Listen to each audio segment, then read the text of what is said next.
এটা অবাস্তব কিছু নাই। আপনারা জানেন এই যে ইন্ডিয়াতে আন্না হাজার উনি একজন ট্রাক ড্রাইভার, ভাসানী সাহেবের মতো লেখাপড়া কম।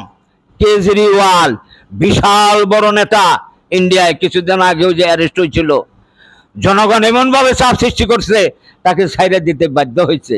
এই কেজরিওয়ালও কিন্তু আন্না হাজারার শিষ্য।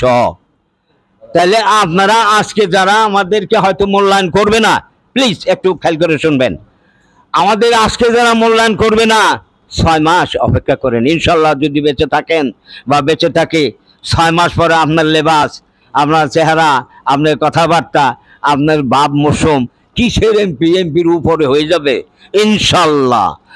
আর 2 টাকা সৎকায়ে জারিয়া, একটা হলো যদি আমরা ফল ফলের গাছ লাগিয়ে দেন বা জলাধারের ব্যবস্থা মানে পানির ব্যবস্থা করেন সেটা, আর যদি কোনো শিক্ষা প্রতিষ্ঠানে যদি আপনি শিক্ষকতা করেন, 2 টাকা খরচ করেন, সেগুলো সৎকায়ে জারিয়া হিসাবে গণ্য হবে। আমাদের যে কাজটা এটাও সৎকায়ে জারিয়া হিসেবে গণ্য হবে, কারণ আমরা যে উপকার তাদের করতে পারবো এই উপকার অন্য কেউ করতে পারবে না।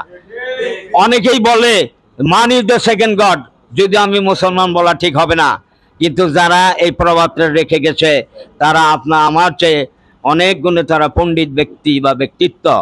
আসলে টাকা পয়সা না হলে জগতে কিছুই নাই। নিজের ঘরের স্ত্রী সে যদি একটা কিছু বায়না ধরে না দিলে আপনার সাথে ওই দিন কথাই বলবে না, এটা বাস্তব সত্য। সুতরাং টাকা পয়সা এমন জিনিস যে যে যদি আপনি এই কাজটুকু তাদের করে দিতে পারেন, এটা সওয়াব আপনি পাবেন না, এই সম্মান আপনি পাবেন না, তাহলে কেন আমরা কার্পণ্যতা করব?